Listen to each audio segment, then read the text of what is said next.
Bonjour et bienvenue dans le podcast NBA Corner où nous allons faire le point sur l'ensemble des duels des demi-finales de conférence. Pour m'accompagner, c'est Charles que je salue sans tarder. Salut Charlie, bon retour dans le podcast. Écoute, merci, et salut à toi et salut à tous. Ah, tu nous avais manqué, hein. Ah oui, écoute, je suis pas parti si longtemps. Non, bon, tu déconnes, sympa. Ah, pas du tout manqué, Charlie. Déjà, je plaisante, mais bien sûr que tu m'as manqué, va. Non, c'est trop tard, je bouge. Hein?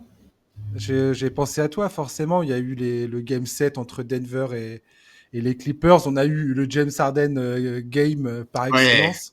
Ah, quelle horreur. La régalade, ce truc.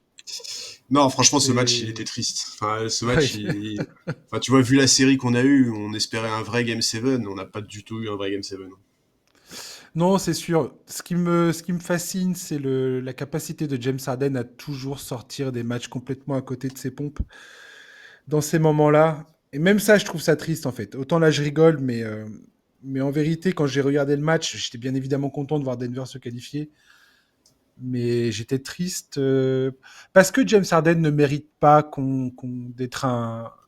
d'être une blague, de devenir cette blague-là, en fait. Ou du moins, il ne mérite pas qu'on ne se souvienne que de ça, parce que sa saison aux Clippers était très très bonne. Le retour de Kawhi en fin de saison, le fait que cette équipe ait pris corps, le fait qu'elle ait réussi à se qualifier contre tous les pronostics, qu'elle était vraiment menaçante dans l'entrée, au moment d'entrer dans les playoffs. Et bon, ça s'est pas bien terminé. Il y a plein de choses à redire. Il y a plein de choses auxquelles on pouvait s'attendre, mais bon, j'ai trouvé ça un peu dommage pour les Clippers.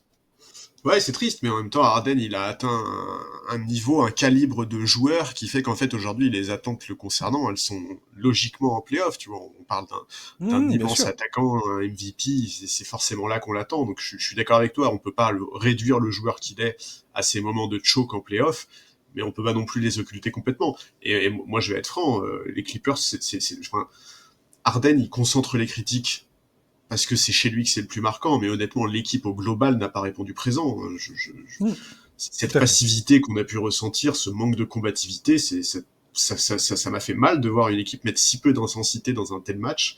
Et vraiment, je trouve que cette série méritait mieux. Ouais, on verra. Il y a de gros chantiers aux Clippers cet été. Ouais, Là encore, de toute façon, on est parti sur une intersaison absolument monumentale. ouais, l'été va être fou. Ouais.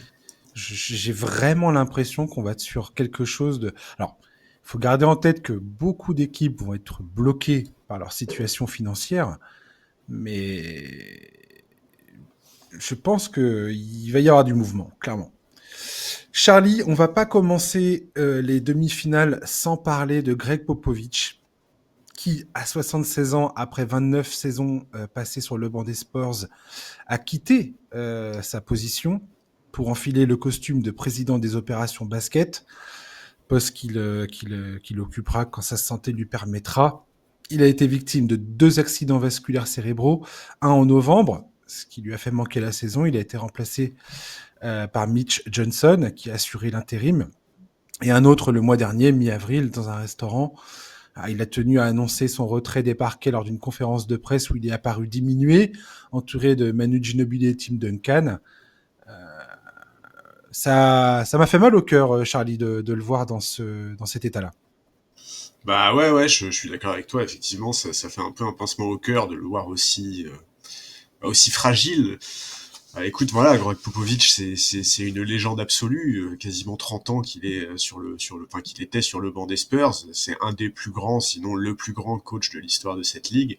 C'est un Mais morceau. du sport en Oui, général, j'ai envie de dire. Enfin, je veux dire, ouais, et puis c'était une il personnalité qui transcende avait, les frontières du basket. ouais, même du sport. Il avait transcendé Hmm. les frontières du sport en n'hésitant pas à s'exprimer sur des sujets importants, politiques, sociaux, etc., etc.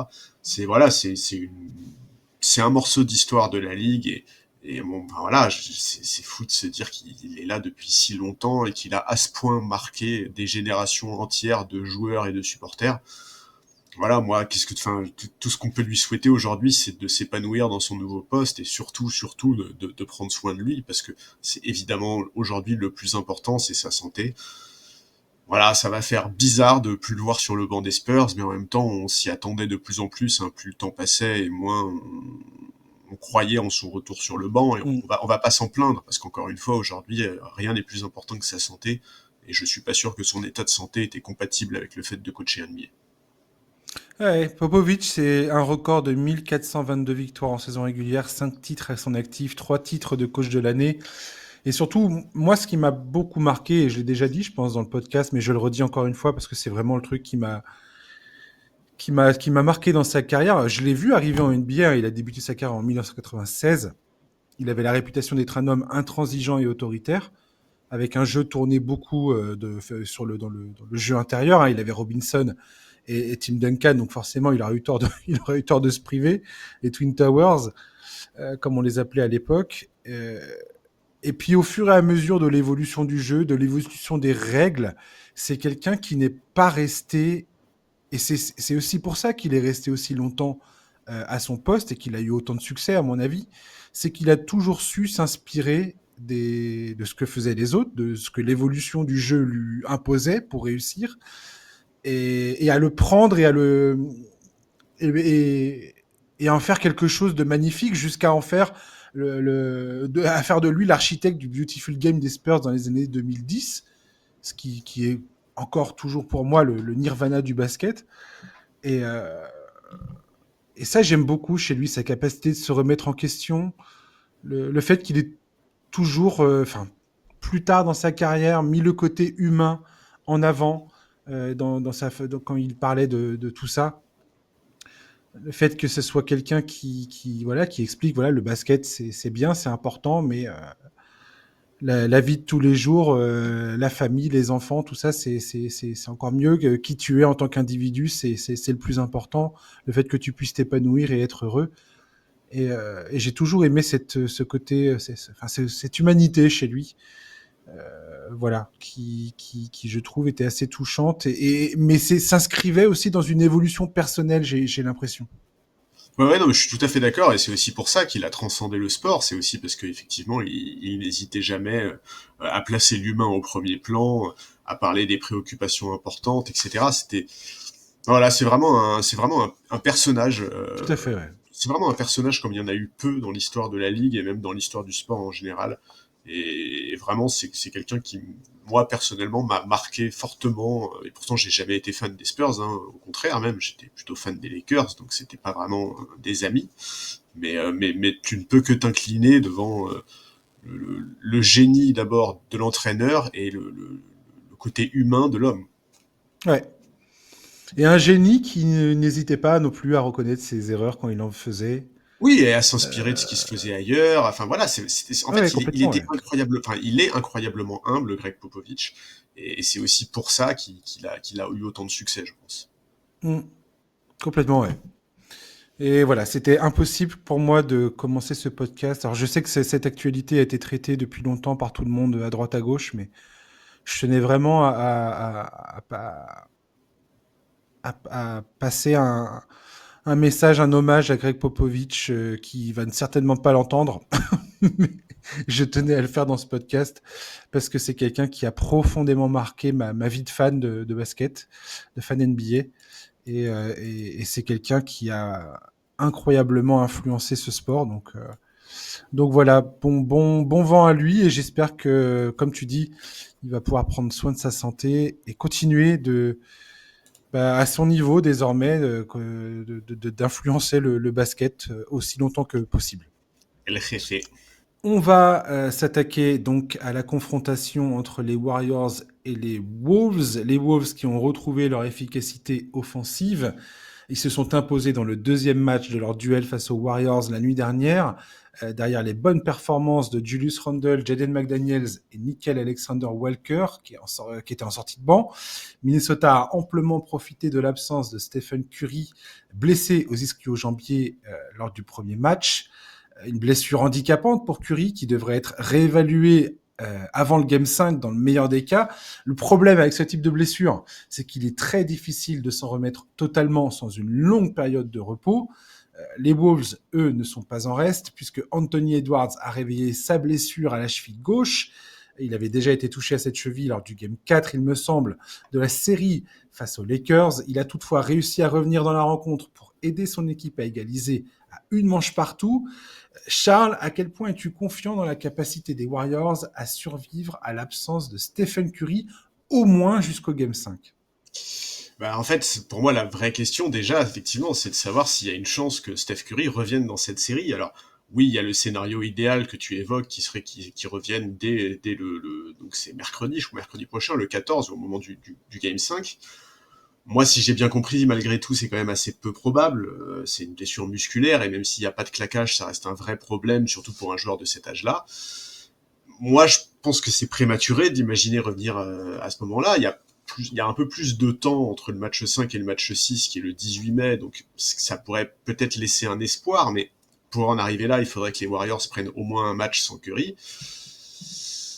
Est-ce que j'y crois? Écoute, en tout cas, c'est là qu'on va pouvoir, c'est là que le trade pour Jimmy Butler prend tout son sens en fait. Il a déjà prouvé qu'il était capable de mettre une équipe sur les épaules et d'aller chercher des victoires improbables en playoff. Il va falloir qu'il le refasse absolument.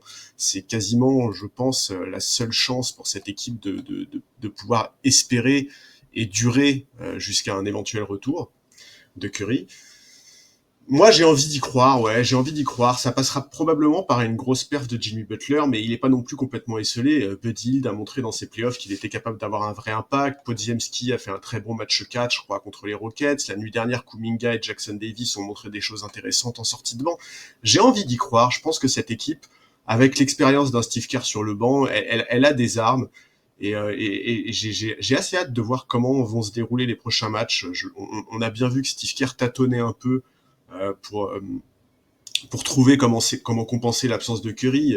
Il a eu envie de remettre de la taille, notamment dans le 5. C'est pas ce qui a marqué, c'est pas ce qui avait marché sur le premier match après la blessure de Steph. Mais pourquoi pas essayer? Alors ça a pas très bien fonctionné, hein, notamment l'expérience Quinten Post a pas été incroyable, mais ouais, j'ai envie d'y croire. Moi, j'ai envie d'y croire. Je pense qu'ils ont quand même les armes pour aller chercher un match. Et je pense aussi que les Wolves sont pas si impressionnants que ça. Donc ouais, j'y crois un peu. Ouais, pour rebondir sur ce que tu dis, effectivement, Jimmy Butler va être la clé, je pense, côté Warriors, des deux rencontres là, qui se profilent à San Francisco. Là, pour l'instant, il est assez timide dans ses prises de tir. Je crois qu'il a pris 13 tirs la nuit dernière. Il a marqué 17 points. Alors, on attend forcément de Jimmy Butler d'être beaucoup plus incisif. Le fameux playoff Jimmy, on s'attend à ce qu'il soit capable de faire une performance offensive où là, c'est absolument nécessaire qu'il nourrisse le scoring. Comme tu l'as très bien dit, hein, Buddy Hield a été excellent dans le game 1 et lui aussi est capable de nourrir la marque.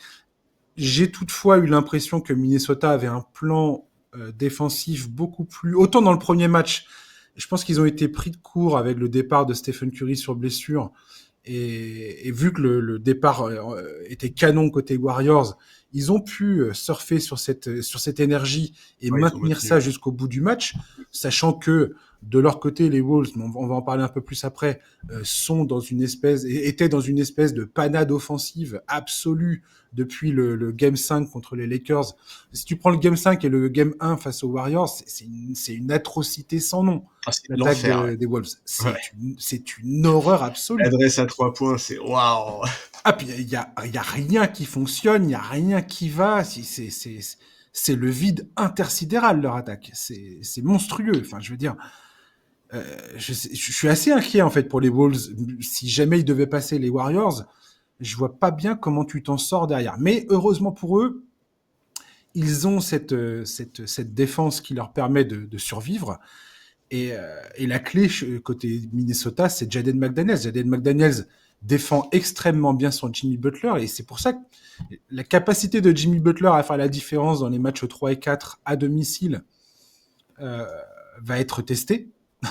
Est-ce qu'il va être capable de se dépatouiller de Jaden McDaniels? Ça reste à voir, très sincèrement. Mike Conley et Alexander Walker ont fait un excellent boulot sur Buddy Hield dans le Game 2. Je crois que Buddy Hield, c'est que 5 sur 14 au tir dans ce match 2. Donc si ça continue comme ça, c'est pareil. En fait, les sources de points côté Warriors ne sont pas nombreuses. Sont vraiment même très très diminuées. On voit comment il s'appelle, Steve Kerr essaye de chercher des solutions. Je crois qu'ils ont joué 14 joueurs dans ce match 2. Ça n'était plus arrivé pour une équipe de playoff depuis 1998, s'il te plaît. Donc, c'est pour dire à quel point Steve Kerr est en train d'essayer de se raccrocher aux branches. Ouais, mais il y a du garbage time, quoi. Tu Oui, vois. il y a du garbage time, mais je pense que Steve Kerr ne sait pas trop sur quel pied danser tout d'un coup avec son effectif. Moses Moody, il est dans un slump absolument Ouais, atroce. le Je crois pauvre. qu'il a raté ses 14 derniers tirs. Et quand tu le vois sur le terrain, mais ses tirs sont à 100 lieues de rentrer, quoi. T'as l'impression que toute la confiance a quitté son corps, à Moses Moody. C'est terrible. Quinton Post, alors, il a été valeureux pendant dans la série face à Houston, très sincèrement. Mais là, tout d'un coup, il n'est plus en mesure d'apporter grand-chose dans ce duel. Il a été préféré, enfin, Trace Jackson Davis lui a été préféré dans la rotation. Et il a montré des choses intéressantes. Il a montré des choses très intéressantes. Donc c'est bien que les Warriors aient un minimum de profondeur de banc. Mais Stephen Curry est à ce point important que j'ai des doutes quand même. L'objectif, c'est de prendre au moins un match. Ah, bien Et je sûr. pense qu'ils en sont capables si Jimmy Butler arrive à se dépatouiller de la défense de Minnesota et si Draymond Green pète pas un câble. Voilà. Oui, bah, si on voit le Draymond qu'on a vu notamment au premier match, par exemple, où il a vraiment été assez remarquable. Et effectivement, la clé, c'est qu'il pète pas un câble, ça c'est sûr, hein, mais bon, ça c'est un peu la donnée de base avec ce type. Écoute, ouais, moi, je suis comme toi, j'ai un peu envie d'y croire et vraiment, je pense que Steve Kerr peut trouver des solutions malgré tout. Alors oui, Mike Conley a été très bon dans le match 2 sur Buddy Hield notamment, mais c'est pas toujours le cas, hein. Depuis le début de ces playoffs, Mike Tout à Conley, fait. sur des séquences, c'est parfois un vrai point faible pour son équipe.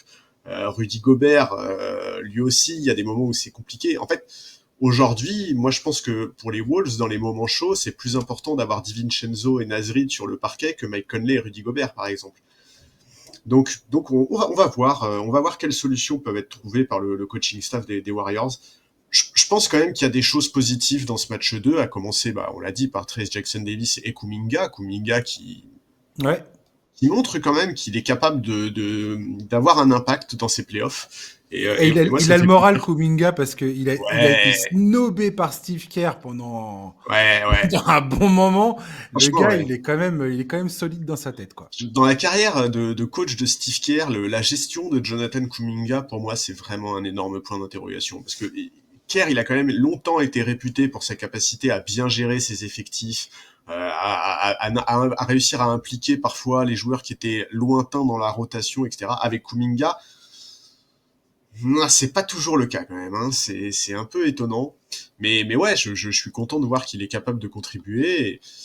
Et écoute, ouais, en fait, je souhaite vraiment, pour l'intérêt de cette série, que les Warriors réussiront à prendre un match et Hmm. donc à pousser la série jusqu'à un éventuel retour de Steph Curry, en espérant évidemment qu'il revienne en forme. Mais en fait, ce qui est terrible avec Curry, c'est que c'est une blessure musculaire qui est très problématique pour son jeu. Si Curry il était blessé au pouce, par exemple, eh ben c'est pas grave, fous-le sur le parquet, et même s'il est en galère au shoot, tu sais très bien qu'avec ses déplacements, tu sais très bien qu'avec sa gravité, son influence, il va peser et il va débloquer les choses. Le problème, c'est que là, c'est justement ces déplacements qui sont impactés par cette blessure. Et puis c'est une blessure qui menace de réapparaître à n'importe quel moment. Bien sûr. C'est une blessure dont tu te débarrasses jamais, en fait. Bah, c'est surtout une... De mon expérience, pour avoir suivi le basket depuis 30 ans maintenant, même plus. Ah, putain, la vache. Euh, c'est une blessure où j'ai jamais vu un joueur qui a eu cette blessure. Il y a un avant, il y a un après, quoi. Et l'après, il est souvent pas joli, quoi. Ouais, et puis C'est tu peux rare pas qu'un joueur forcer. arrive à retrouver ses sensations. Non, et puis tu peux pas forcer, tu vois. En fait, t'as une Ah mais entorse au non. doigt, tu peux forcer, tu vois. une blessure musculaire à la cuisse, tu peux pas forcer et tu peux pas anticiper ton retour. T'as un vrai risque que ça s'aggrave. Donc non, c'est sûr que ça tombe très très mal. Mais surtout avec un joueur comme Stephen Curry, son jeu, qui est dans les changements d'appui, les changements de rythme, Bien sûr. il doit se démarquer en passant à travers toute une série d'écrans, d'un côté à l'autre du terrain, en passant ligne de fond. Je veux dire, c'est justement ce genre de muscles qui est sollicité pour faire ce genre de choses. S'il est plus capable s'il perd en mobilité, ne serait-ce que 10% de sa mobilité, il s'en sortira pas. Faut pas se faire d'illusions, hein. C'est du sport de haut niveau, la NBA. Si tu perds 10% de ton explosivité, tu te feras bouffer par l'adversaire. Bien sûr. Que tu sois une superstar ou pas. Enfin, je veux dire, ça changera pas. Alors après, il pourra toujours être utilisé comme spot-up shooter, tu vois. Il pourra avoir éventuellement un rôle de cette manière-là. Mais il y aura toujours le risque qu'il se répète très très rapidement, quoi. Ouais, ouais. Mais voilà, en tout cas, moi, ce que j'ai vraiment hâte de voir, là, c'est les ajustements de Steve Kerr. J'ai hâte de voir ce qu'il va Mm. faire. Là, il a essayé de remettre de la taille.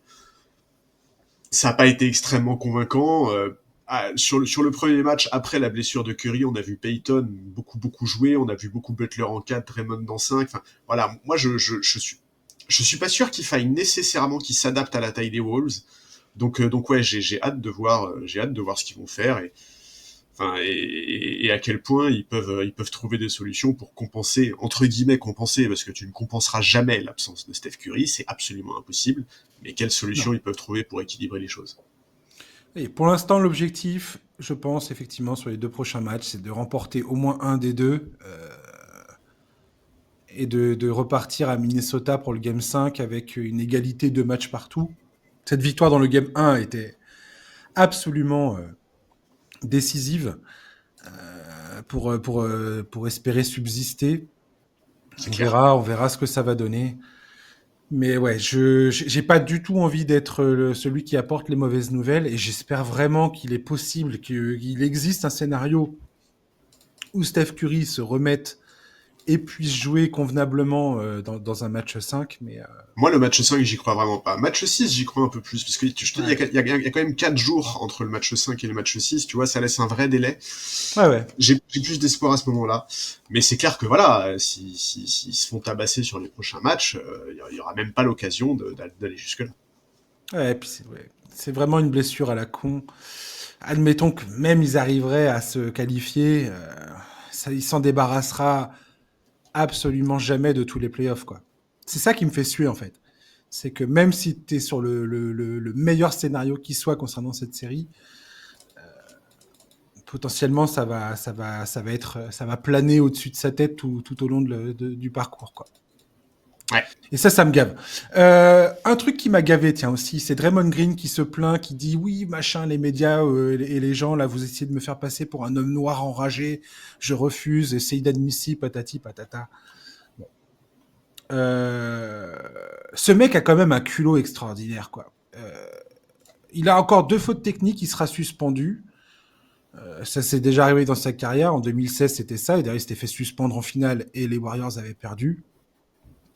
Ça avait joué quand même un rôle absolument décisif dans cette histoire. Passons. Euh, je suis absolument contre cette idée de Draymond Green. Cette espèce de complainte, je la trouve totalement déplacée. Hier soir, il est encore allé foutre un coup à Nasrid qui était un peu trop proche de lui. Et le gars lui met une espèce de manchette en pleine tête, soi-disant qu'il peut pas arrêter son mouvement. Mais faut arrêter le délire, sans déconner, quoi. Mais il est insupportable, Draymond Green. Je n'en peux plus de ce mec. Ah bah alors là, bienvenue au club, hein. Moi, ça fait des mois que je n'en peux plus. Pour moi, la goutte d'eau, ça a été l'étranglement sur Gobert. C'est un geste qui était absolument aberrant et qui aurait pu avoir des conséquences beaucoup plus importantes, qui, à mes yeux, aurait dû avoir des conséquences pour la carrière de Draymond Green plus importantes. Et effectivement, cette espèce de rhétorique où il essaye...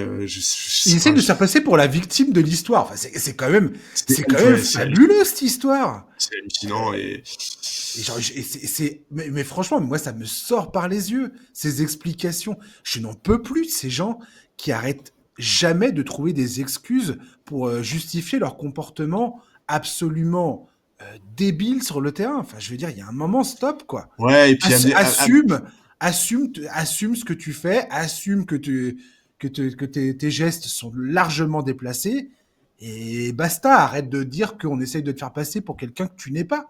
non, mais c'est surtout en Qu'est-ce plus que tu racontes? amener le côté racial, enfin parler du fait qu'il est enfin, Oui, le cette Angry Black expression, Man, enfin, voilà, stop, en quoi. fait je trouve que c'est honteux vraiment de déplacer, enfin d'utiliser cet aspect-là. Enfin, C'est même dangereux, je trouve. Enfin, oui, bien sûr que c'est dangereux, et puis y c'est a même un rien manque de qui. respect en fait pour tous Ah les ouais. gens qui le critiquent sur des bonnes raisons, et c'est même un manque de respect pour Steve Kerr, parce que par exemple Steve Kerr, au moment de la suspension de Draymond Green contre Rudy Gobert, enfin après l'étranglement sur Rudy Gobert, il avait quand même eu des mots assez forts en disant que c'était une suspension qui devait lui permettre d'évoluer, de changer, de Mhm. comprendre certaines choses. Ben voilà, cette déclaration à elle seule suffit à nous prouver qu'il a rien compris en fait. Draymond n'a rien compris au problème qu'il est. C'est Et, exactement ce qu'on avait dit, Charlie, au moment même où ça s'était passé, mais cette oui, histoire. et c'est un gâchis qui est terrible, parce que quel joueur incroyable ce mec est. Si Oui. seulement il arrivait à gommer ça, mais quelle légende ce type est. Vraiment, je pense que Draymond Green est un joueur de basket absolument incroyable. Mais en fait, il m'a tellement dégoûté par son comportement, par certains gestes qu'il a fait, par certaines blessures qu'il a provoquées et tout, que en fait, ça a pris le pas sur le joueur remarquable qu'il Mhm. est. Et je trouve que ouais, c'est triste, en fait. Franchement, c'est triste. Et ces justifications permanentes d'un comportement qui est inacceptable. En fait, c'est ça qui me gave le plus, je pense. C'est que plutôt que se dire sincèrement et concrètement, ce que je fais, ce n'est pas acceptable. Non, il remet une pièce dans la machine et il continue de dire c'est la faute des autres si ça se passe pas bien. Et je vais même ajouter un truc, c'est qu'en Les gars, fait, on a tous des yeux, t'as des caméras qui sont braquées sur toi, on voit tous exactement ce qui se passe, on voit tous exactement ce que tu fais, ça fait des années que tu fais exactement la même chose, que tu racontes les mêmes excuses, que tu es toujours en train de justifier de la même façon les trucs que tu fais. C'est insupportable, sans ouais, ouais. déconner. Et je vais même aller Tu plus n'en loin, peux en fait, plus. moi je pense en plus que c'est une hypocrisie qui est absolument folle, parce qu'en réalité, Draymond Green profite d'une grande mansuétude de la part Mais des c'est arbitres. Il y a une étude qui est complètement sortie, fou. il y a une étude qui est sortie là, il y a quelques jours sur les no-calls, et en fait, Draymond Green est Oui, un j'ai des vu ça. joueurs qui a le plus de no-calls.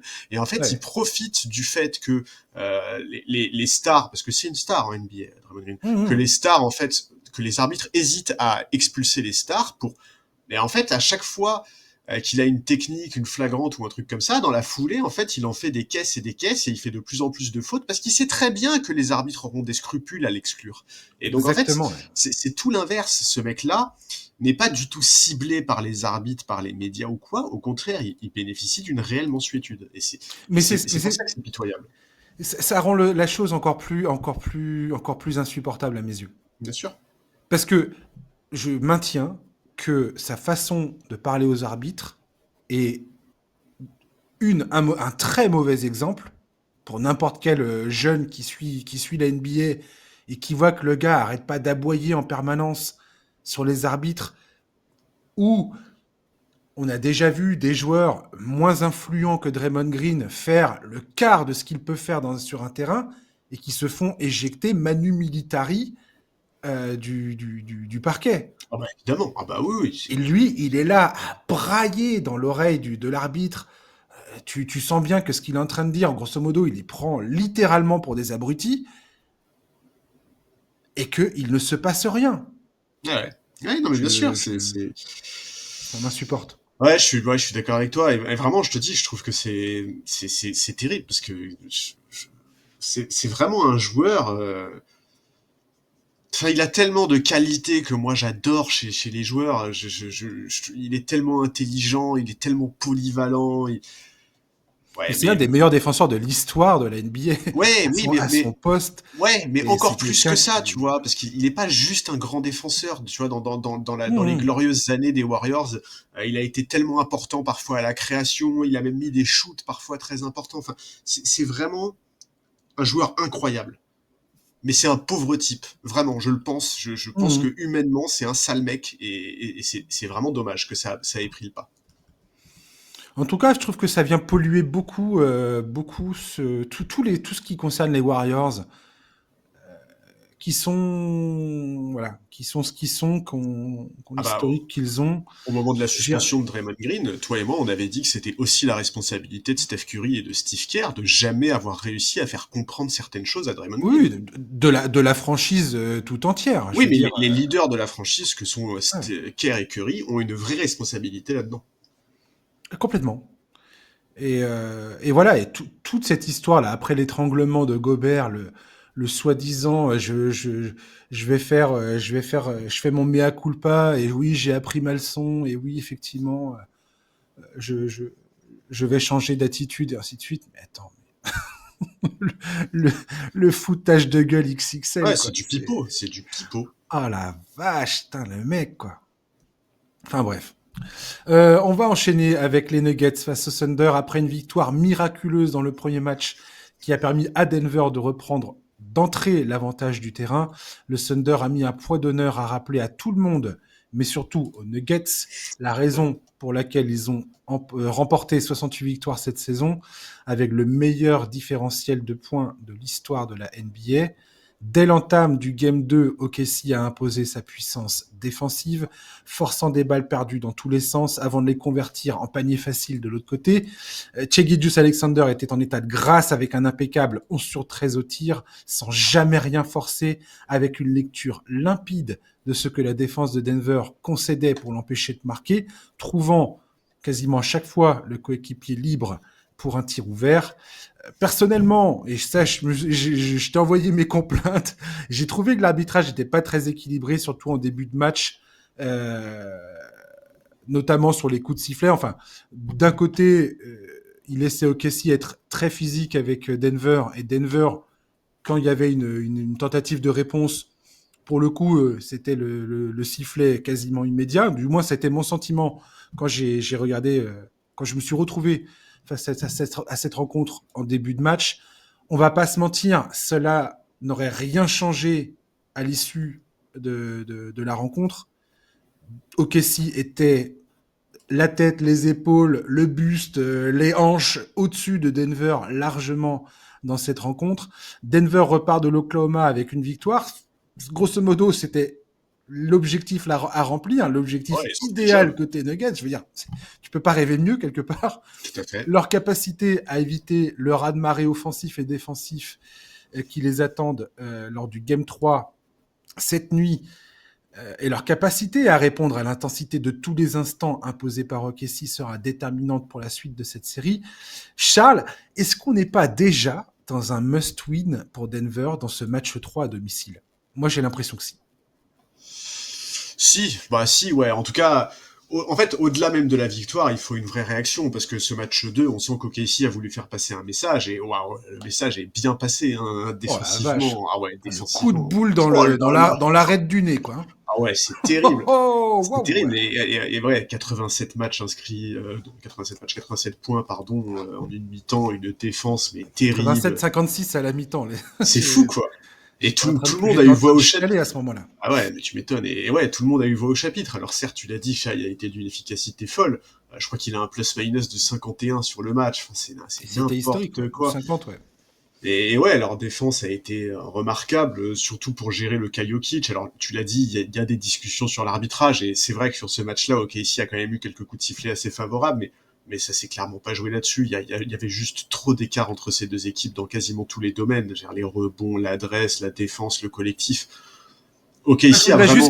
Moi, je voudrais juste qu'il le ceinture pas, c'est tout. Ouais, ah, Et quand tu le écoute, ceintures un joueur, à un moment, t'as un coup de sifflet, quoi. Mais bon. bah oui, mais bon, Pardon, excuse-moi, moi je continue. pense que pour Jokic, on a le droit de ceinturer, il est tellement fort.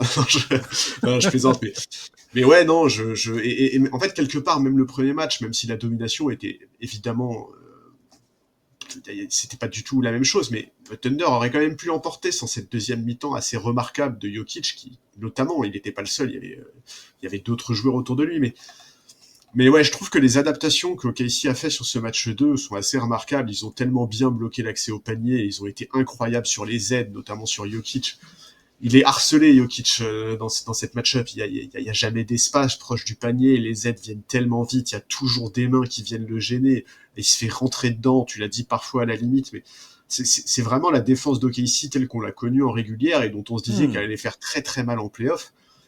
Et c'est trop fort, en fait. Cette équipe, elle a juste trop de profils défensifs remarquables. Tu vois, quand tu vois Lou Dort qui vient en aide sur Jokic, les autres joueurs ont les armes pour couvrir les cuts. Et comme en plus Denver est pas une équipe qui est très performante à 3 points, on sent qu'OKC n'a aucune hésitation à laisser de l'espace aux shooters, et notamment à Westbrook, ce qui leur permet de bloquer complètement l'accès à la raquette. Enfin, ça a vraiment très très bien fonctionné. Moi, je suis assez admiratif de cette équipe d'OKC. La manière avec laquelle il s'occupe du cas Jokic, je trouve que c'est incroyable. J'ai lu, je sais plus où, que cette série opposait le meilleur joueur de la ligue à la meilleure équipe de la ligue, et c'est exactement ça, en fait, cet affrontement. Même si le supporting cast de Denver s'en sort beaucoup mieux que moi je le craignais avant ces playoffs, la vérité, c'est quand même que si Jokic ne sort pas un match de mutant, c'est difficile d'avoir de l'espoir pour les Nuggets dans cette confrontation. Et c'est le pari d'Okessi, c'est que dans le game 2, c'était on bloque totalement le canal Jokic et Ouais, on, va et on verra ce que font les autres. ouais, et l'accès au panier aussi quand même, pas que Jokic. Oui, oui, bien sûr, mais ils savent très bien que Jokic, à partir du moment où tu le prives de ballon, et si à chaque fois qu'il touche le ballon, trois, enfin, tu fais des screenshots de la rencontre, dès que Jokic a le ballon, tu as 4 gars de Kessie autour de lui, quoi, qui sont là avec les bras tendus, du style, Ouais, et puis voilà, on s'occupe de toi et pas des autres, quoi. pas des piquets, quoi, des mecs qui savent défendre en plus. Hmm. Le moindre. La stratégie déployée par les Clippers, c'est la même puissance 10. C'est-à-dire que dès qu'il essaye de faire un. Dès qu'il chope la balle au poste et qu'il essaye de se retourner, tu as toujours un joueur qui arrive sur le weak side pour venir lui taper le ballon sur son mouvement au moment où il voit pas exactement où il va, quoi. Ouais. Donc on sait que Jokic a des yeux derrière la tête, mais pas à ce point-là. Oui, et puis en plus, Donc, comme il switche pas sur tous les pick and roll, ouais, non, le grand reste sur Jokic, donc il le contient en attendant l'aide, et comme l'aide arrive à toute vitesse, non, franchement, c'est solide. et Hein, puis Marc Degnaud a changé sa couverture défensive. Il a mis Jalen Williams sur lui, ce qui a vachement déstabilisé, je trouve, l'attaque de Denver, qui n'a pas exactement su comment exploiter cet avantage-là. Il avait prévu les bonnes aides défensives, les bonnes rotations défensives à chaque fois. Franchement, ouais. ils étaient d'une rigueur absolue. Le Thunder, c'était écœurant. C'était écœurant de rigueur, d'énergie, de force, de puissance, de tout ce que tu veux. Derrière, tu avais des passes à demi-molle de Jamal Murray, qui se faisait intercepter. Et puis les autres savaient pas trop quoi faire. Hormis Aaron Gordon, dont je reparlerai un peu plus tout à l'heure. Mais oui, effectivement, là, il n'y a rien à dire et on voit bien tout d'un coup bah, le fait que le Thunder, eux, ont un effectif absolument complet où tu peux aller 8, 9, 10 joueurs profonds dans la rotation, et Denver qui joue voilà, avec ses 6 joueurs, 5, et qui n'a pas vraiment de bonne solution. Une fois que tu as contré leur projet initial, leur plan initial, c'est Ouais, c'est quasiment ça. mort, quoi. Même Exactement. défensivement, tu vois, sur les couvertures, Shai Gilgeous-Alexander, tu vois qu'il a hésité un petit peu sur le match 1, et que c'est ces hésitations que Denver a réussi à exploiter et dont ils se sont saisis en fin de rencontre. Mais là, il a eu aucune hésitation. Il voyait bien que Denver apportait une aide. Et pareil, Denver, dès qu'il foire une rotation défensive, c'est mort. Ça prend l'eau dans tous les sens. Et Checky Juice, il n'a pas hésité. À chaque fois, il trouvait exactement le joueur qui était ouvert. Et swing, swing, swing, tir ouvert, swing, swing, swing, pénétration. Et la plupart du temps, c'était des pertes de balles stupides du côté de Denver et des contre-attaques. Enfin bref. Non, mais Marc Daigneault a vraiment trouvé les clés, en fait, les clés défensives pour gêner énormément Jokic et interrompre sa relation, notamment avec Murray, et les clés offensives. Il y a eu énormément de choses intéressantes dans ce match 2. L'utilisation de la relation entre les grands, Lundgren et Hartenstein, a été notamment aussi un gros problème pour la défense de Ouais. Denver. Enfin, c'est bon courage, hein. Bon courage pour la suite de la série, parce que là, En fait, je vois pas trop les ajustements. Pour moi, les ajustements possibles côté Denver ne sont pas bien clairs.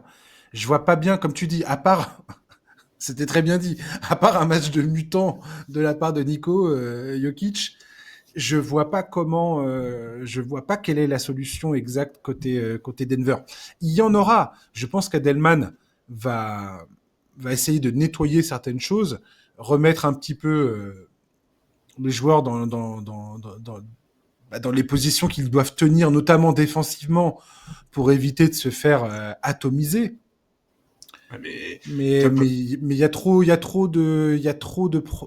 non, mais en fait, comment tu réorganises l'attaque des Nuggets, par exemple, pour recréer de l'espace dans la Oui, c'est ça. raquette? Mais Parce que en cette fait, équipe, elle c'est a ça. besoin d'espace dans la raquette. Comment tu fais? Je vois pas comment tu peux faire, en fait. Je ne vois pas. Mm.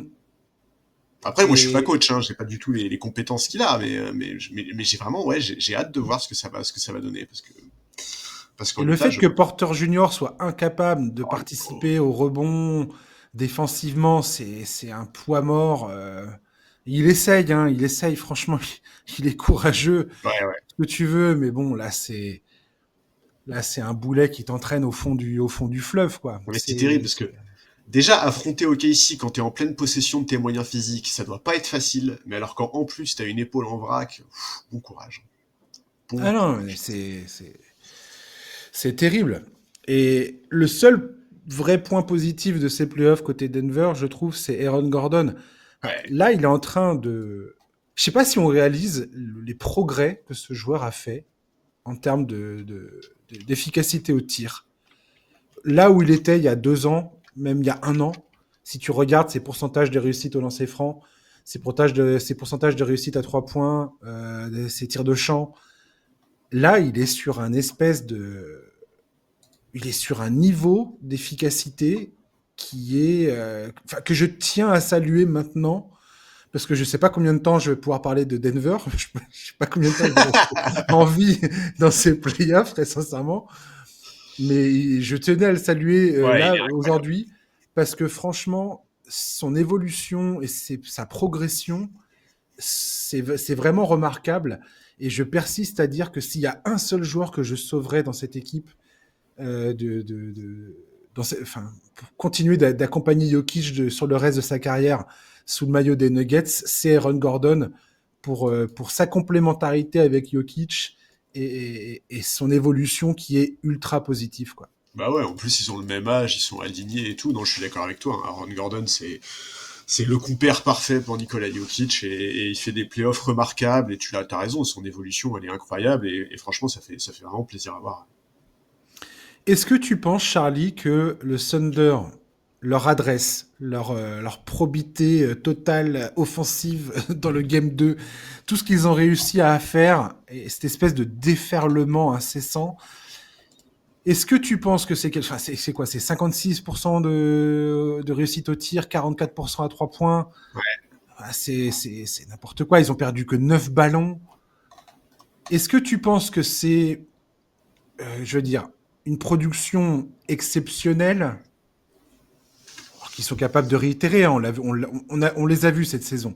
Mais est-ce que tu penses que il y a un côté exceptionnel là-dedans, dans leur duel face à Denver, et que Denver a vraiment moyen de contrecarrer ça? Ou est-ce que tu penses que ce rouleau compresseur est voué maintenant que c'est en route, Denver va probablement enfin, échouer à le stopper? Bah écoute, moi j'ai un peu envie de te dire que même si les chiffres sont un peu en baisse, c'est pas très grave en fait, ils ont pas besoin de mettre 40 points d'écart à chaque match, tu vois, pour gagner. Donc Ouais. en fait, moi je vais être franc, je suis pas confiant pour Denver, mais moi dans l'absolu, je croyais pas en eux sur ces playoffs. Ils m'ont déjà donné tort pardon au premier tour en étant à un niveau bien supérieur à ce que j'entendais. Donc en fait, c'est plutôt ton avis moi que je serais curieux d'entendre parce que toi pour le coup, tu croyais en eux face aux Clippers, je crois que t'as même eu le bon score dans la série. Donc Ouais. pour le coup, tu étais bien plus dans le juste que moi sur le cas de cette équipe. Donc, Ouais, je suis assez est-ce que. subjectif concernant les Nuggets. Oui, mais n'empêche que tu avais raison. Donc, en étant subjectif, tu avais plus raison que moi qui essayais d'être objectif. Donc, est-ce que toi, tu vois une possibilité pour eux vraiment de revenir là dans la série ou est-ce que effectivement, OKC a vraiment mis la main là sur la série? Je je sais pas trop quoi te dire au final. Je pense que Denver a les moyens, s'ils arrivent à imposer leur rythme, et le Game 2, ils ont clairement joué le rythme imposé par le Thunder. C'est clair. Et ça me fait penser un peu au duel contre Dallas l'an dernier, où Dallas faisait exprès de ralentir le jeu au maximum pour jouer sur demi-terrain parce que ça avantageait Luka Doncic. Je pense que pour Denver, c'est exactement ce qu'ils doivent faire. Une fois que tu pars dans une espèce de course de lévrier, c'est mort côté Denver. Tu ne gagneras jamais de cette manière-là face à OKC. Ceci étant dit, là, il commence à y avoir un problème de moyens côté Denver. La blessure de Michael Porter Jr. et c'est peut-être trop. Ils auraient besoin d'un Michael Porter Jr. En bonne santé et capable de sortir des bons matchs. Là, le fait qu'ils sortent un ou deux bons matchs dans la série, ça devient de plus en plus compromis, quoi. Et ça, c'est problématique. Le fait que Russell Westbrook aujourd'hui soit quasiment le troisième meilleur joueur derrière Aaron Gordon, c'est un peu inquiétant parce que Jamal Murray, il a fait un excellent match. Je ne sais plus quel match il a très bien joué contre les Clippers. C'était le match 4 ou le match 5 ? Match 5. Où il a été absolument excellent car il a tapé son match à 40 points, tout ça, très bien. Mais il faut qu'il soit bien meilleur que ça. Jamal Murray, il peut pas être à 21 points, 6 rebonds, 6 passes. Sauf que là, il est face à une équipe de Kessie qui est idéalement armée pour freiner tout ce qu'il a envie d'entreprendre. Donc là aussi, c'est problématique. Et sur le banc de Denver, il n'y a pas grand monde qui puisse venir sauver la bataille, quoi. Donc, j'ai des gros doutes. Et je persiste et je signe sur ce que tu viens de dire. Pour moi, la seule manière dont ils s'en sortent, c'est Jokic. Jokic qui qui domine le jeu intérieur, qui domine physiquement. C'est comme ça qu'ils ont réussi à sauver ce match 1. C'est en prenant l'ascendant au rebond, en étant dominant avec Gordon et Jokic dans la raquette, en mettant OKC face au fait que avec Hartenstein, ils ont essayé de répondre à la problématique rebond et muscle à l'intérieur. Et Denver, c'est peut-être le seul avantage qu'ils peuvent exploiter. Si OKC arrive à verrouiller la raquette, ça se passera pas, c'est sûr. C'est sûr et certain.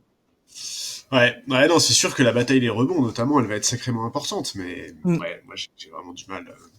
En fait, si tu veux, dans ce match 1, j'ai plus les chiffres en tête, mais je crois que Jokic, Brand, Gordon, à eux deux, ils prennent quasiment 50, à eux trois, pardon, ils prennent quasiment 50 rebonds, enfin, ils prennent plus de rebonds que l'intégralité du Thunder, tu vois, ça va pas arriver souvent, quoi. Non. Et ils étaient à 2 doigts de le perdre, ce match. On va pas se voler la face. Clairement. C'était OKC a foiré a foiré sa fin de match. Ah la deuxième mi-temps de Jokic, c'est quelque chose, hein. Ouais, mais ça c'est sûr, ils sont quatrième quart-temps. Après voilà, ça c'est la force, et les deux équipes dont on va parler maintenant là, les Knicks et les Pacers, c'est ça ce à quoi doit aspirer Denver, c'est ça, c'est faire cafouiller le Thunder autant que possible pour qu'en fin de match, ils puissent avoir l'opportunité de voler la win. De voler la win, quoi. Ouais. De voler la win. C'est pas voler. Tu voles rien quand tu arrives à gagner un match de play-off de haute intensité en play-off. Si tu arrives à te maintenir à flot, à revenir au contact et à t'imposer parce que tu arrives à inscrire les paniers quand l'autre foire totalement son basket, c'est pas voler, t'as rien volé du tout. T'as arraché.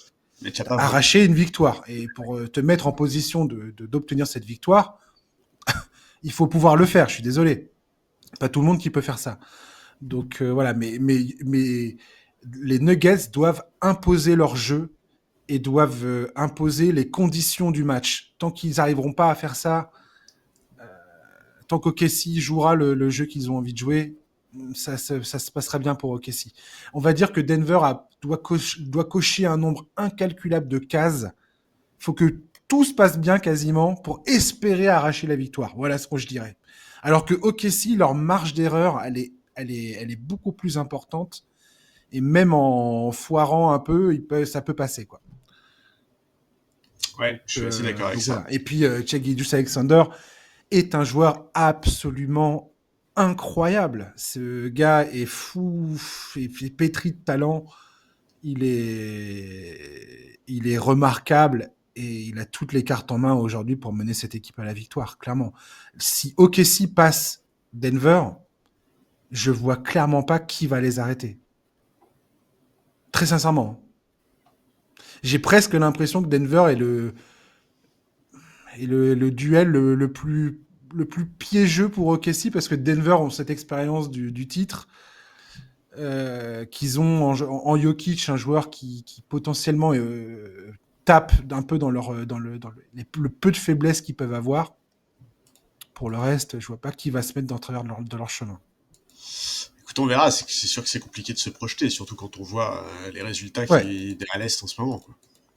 tout à fait. On va parler d'ailleurs des Knicks et des Celtics. New York ne sait pas gagner autrement que dans le clutch, et ça tombe bien, parce qu'ils ont dans leur rang le joueur le plus clutch de toute la NBA, en personne de Jalen Brunson, qui, après avoir été élu le joueur le plus clutch de la NBA, enchaîne les performances décisives dans le money time pour les Knicks depuis l'entame de ces playoffs. Amis des Knicks, amis fans des Knicks, faut pas être cardiaque. Depuis les 2 premiers matchs, donc si on fait fi des 2 premiers matchs face à Détroit, le premier, ils l'ont remporté avec 11 points d'avance. Ça, c'était les vacances, quoi. Le second, ils l'ont perdu avec de 6 points de retard. OK. Depuis, aucune rencontre disputée par New York n'a été décidée au-dessus des 3 points.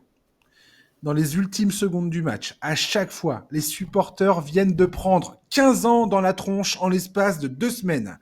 Personnellement, après la galère face aux Pistons, je voyais mal les Knicks survivre longtemps face aux champions en titre. Faux! C'était sans compter la capacité de Boston à se tirer une balle dans le pied en bananant ses tirs à 3 points jusqu'à ce que mort s'en suive. Oui, on a bien compris que les tirs longue distance faisaient partie de l'ADN de cette équipe et que la variance au tir joue un rôle dans cette histoire. Quand Boston plante plus de 30% de ses tirs à 3 points, ils sont quasiment imbattables, après tout. Hein, c'est ce que disent les mathématiques. Mais que faire quand ça ne marche pas? Que faire quand les tirs ne rentrent pas? Continuer à arroser au risque de devenir une caricature de soi-même?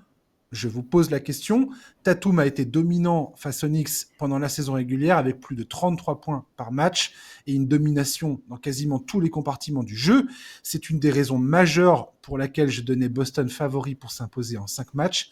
Mais pour le moment, ni Tatum ni Jaylen Brown n'ont réussi à trouver leur rythme face à New York, qui emploie dans son effectif des joueurs comme Michael Bridges et OG Anunoby, 2 joueurs idéalement taillés pour les freiner. Et quand ces deux-là jouent bien, les Knicks sont éminemment difficiles à battre. Charles, Boston doit remporter 4 des 5 prochains matchs de cette série. En sont-ils capables, à ton avis? Eh ben, en tout cas, moi, je suis très intéressé à l'idée de voir cette équipe-là dos au mur, parce que la saison dernière, ils ont été champions presque trop facilement. Ils ont perdu 3 matchs sur l'ensemble de la campagne de playoff. On avait l'impression que cette équipe avait de la marche sur tout le monde et qu'ils pouvaient même se permettre d'avoir des jours sans de la part de Tatum ou de Brown. Et Oui, là, puis pour ça la... jouait quand même des équipes à chaque fois diminuées Tout à fait. par des blessures. Enfin, je veux dire, j'ai pas du tout envie de diminuer, enfin, Non, non, on relativise pas le titre de la saison de dernière, c'est pas relativiser le ça. titre de Boston, mais Non, non. factuellement, c'est ce qui s'est passé. Donc, Oui, c'est ça. Et c'est vrai qu'en fait, là, pour la première fois depuis 2 saisons, on les voit dans une situation difficile. Et tu l'as dit, ils font un début de série étonnant contre les Knicks, où ils battent des records de maladresse. Je crois qu'aucune équipe n'avait raté autant de tirs à 3 points qu'eux sur le premier match. Bah, faut dire qu'aucune équipe n'en prend autant qu'eux aussi, donc ça aide. Mais ouais, voilà, 2 fois d'affilée, ils s'écroulent après avoir compté une sacrée avance, avec des pertes de balles à des moments clés, des choix qui sont difficiles à comprendre. Pourquoi continuer à artiller à 3 points à ce point-là? En fait, est-ce que vraiment, quand tu shootes à 25%, t'es obligé de prendre 60 tirs à 3 points? C'est un peu la grande question, alors qu'on n'essaye pas de nous faire croire que cette équipe n'a pas les armes pour varier son jeu. C'est insensible, enfin, c'est insensé de s'acharner à ce point sur ce modèle. En fait, Boston a perdu ces matchs-là sur ses choix. Moi, je veux bien qu'on parle de la capacité d'Enix à gagner dans le clutch, etc., etc. C'est vrai que c'est incroyable, que Brunson est un joueur invraisemblable et tout, mais Mais c'est Boston qui perd ces matchs-là, en fait. Mais complètement. Je comprends pas pourquoi ils sont pas capables d'apporter plus de variations offensives, alors on sait très bien qu'ils en ont les armes, ils ont les joueurs pour le faire. Le symbole de ça, c'est le 3e quart-temps du premier match. Sur ce quart-temps, Boston prend 20 tirs, 19 de ces tirs sont des tirs à 3 points. C'est de la folie, quoi. Et alors, perdre une fois après avoir mené de 20 points, ça arrive. Toutes les équipes ont connu ça, et notamment dans le cas de Boston, champion en titre, en pleine confiance, pas vraiment mis en difficulté depuis 2 saisons. C'est un truc qui peut arriver, mais que ça arrive 2 fois d'affilée, ça, c'est plus dur à digérer. Et est-ce que ça montre pas aussi un peu qu'il manque dans cette équipe un joueur capable de pousser un coup de gueule quand il le faut pour stopper l'hémorragie, de faire l'action nécessaire pour réveiller les troupes? Et quand je dis action, je veux pas forcément dire une action offensive, hein, ça peut être une action défensive, ça peut même être une faute, n'importe quoi, mais quelque chose susceptible de déclencher un sursaut chez ses coéquipiers, parce que ouais, là vraiment, en fait, on a l'impression qu'ils se perdent en cours de match, quoi. Ils perdent les matchs en se perdant eux-mêmes. Sur 89 matchs joués entre la régulière et les playoffs, les Celtics ont shooté 25% à 3 points ou pire à 7 reprises, dont 2 fois dans cette série face à New York. C'est pour dire à quel point c'est absolument une exception, Ouais, ouais. le truc. Moi, ce qui me dérange, en fait, dans cette histoire, c'est que Boston nous a déjà montré par le passé, je pense notamment à la finale face à Dallas, où ils avaient un jeu beaucoup plus varié. Bien Ils sûr. ne faisaient pas que shooter à 3 points. Et tous ceux qui disent « Ah oui, mais c'est l'identité des Celtics, tout ça », ils sont largement capables de proposer autre chose dans leur jeu, de faire plus de passes, de faire du jeu en pénétration, d'aller inscrire des paniers dans la raquette, de faire le kick out, de pénétrer, attirer le défenseur. Ça, c'est un truc qu'ils n'arrivent absolument pas à faire pour le moment face à New York. Pour qui, pourquoi, je ne sais pas. Il y a des tirs qui sont pris, qui sont pour moi absolument scandaleux. Des tirs en première attention à 3 points sur des contre-attaques où on récupère un rebond offensif. Et il ne s'est pas passé 3 secondes qu'on est déjà en train de balancer notre prochain 3 points. Il y a un moment où, c'est ce que je disais tout à l'heure, tu deviens une caricature de toi-même. Ouais.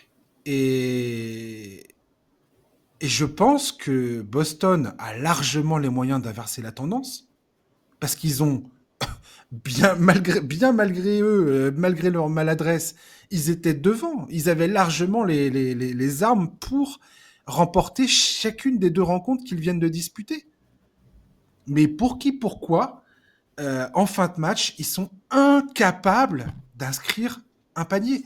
Dans le clutch time, donc selon NBA.com, c'est les 5 minutes d'un match qui se joue donc avec un écart de 5 points ou moins. Les Celtics sont à 3 sur 20 au tir. Et Tatum et Jaylen Brown sont à 1 sur 12 ensemble sur ces 2 rencontres. Ouais, non mais oui, en fait... Donc il y a un moment où si tu peux pas compter sur tes meilleurs joueurs, bah tu t'en sortiras pas, point barre.